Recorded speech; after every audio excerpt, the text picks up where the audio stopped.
Hi there, my name is Mark Holland. Today I'm going to talk to you about the importance of body language and tone of voice in sales. Now, to be good at sales, the main and probably the most important skill you need is to be good at communication. The way we communicate is made up by three elements.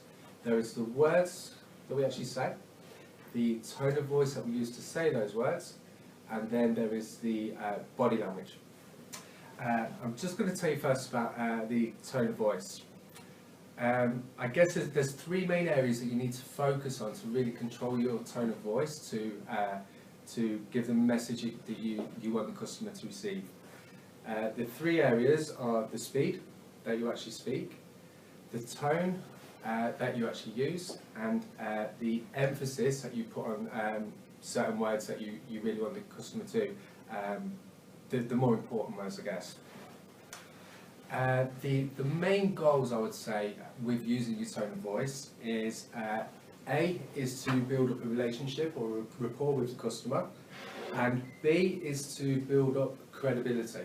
Okay, so when you're actually selling the product or talking to the customer about the product or service that you're providing, the goal is to use to have a business kind of tone of voice, okay, to actually build the credibility. Just to sort of paint a picture, the example I've actually used is I actually got a flight here today, and for anyone that's been on an aeroplane, when you do get on, there's two voices that you'll hear. The first one being the air hostess, okay. Their job is to make you feel comfortable, to relax you, okay? And the tone of voice that the air hostess will use, the tone will be very up and down. The speed will be quite a bit faster, the sentences will be slightly longer, okay? The pilot, his job is the serious one, I guess, okay? His tone of voice is the one that is used to give credibility, okay? So he's the one that, you're trusting him. Your life's almost in his hands, and he needs to be believable. So his tone of voice, his speed is a lot slower, his sentences are quite smaller, he uses lots of pauses, and his tone tends to actually go down at the end of the sentence, which will actually, that's more making a statement as opposed to the air hostess. Her tone of voice actually goes sort of up at the end, which is more sort of asking a question, okay? The next thing is body language.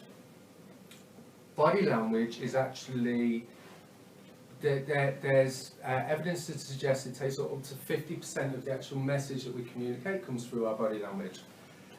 Body language is something that is actually the oldest form of communication, and it's understood pretty much everywhere in the world. It's something that comes naturally to us, and we don't actually learn it. Okay, we often give the message that we're actually thinking comes through body language without us even thinking about it. Therefore, for you to really give the message, for the customer to read your body language, it actually comes from how you're actually feeling. Therefore, what's really important to give the good message through body language is you need to be confident, knowledgeable, and believe in your product. If you don't, that message will then come through in your body language, which, if you don't believe in it, the customer's not going to believe in it, and therefore that could be the reason your sales aren't where they're at. So therefore, to become better at sales and to give the message through your body language, you need to 100% believe in your product, understand your product, and be confident that any questions that do arise about your product, you're there and you're going to be able to answer them in a professional manner. Parts of body language that we can control are really simply our smile, okay, our eye contact, and the posture.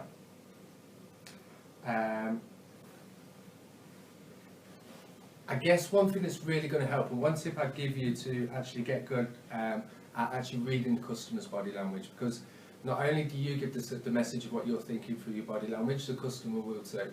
So as you are presenting your product or your service, study the customer, okay? As you're importing them, we actually we give off facial micro expressions, okay? That although it's very hard to actually study these and become good at them, it's actually something you don't need to learn, because we all do know them. Which is why you'll often hear people say, I just don't trust them, or I just think he's thinking that thing. You can't explain why, you just sort of know it, and that's because it's something that we're actually born with.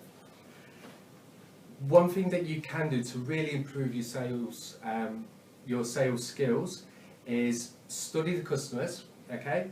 And what you'll develop over time and over a lot of practice is you'll develop an intuition whereby you can actually read customers, okay?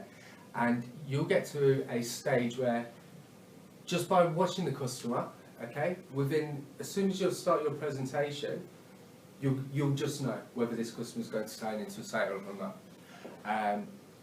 And that can often be the difference between being good at sales or being great at sales.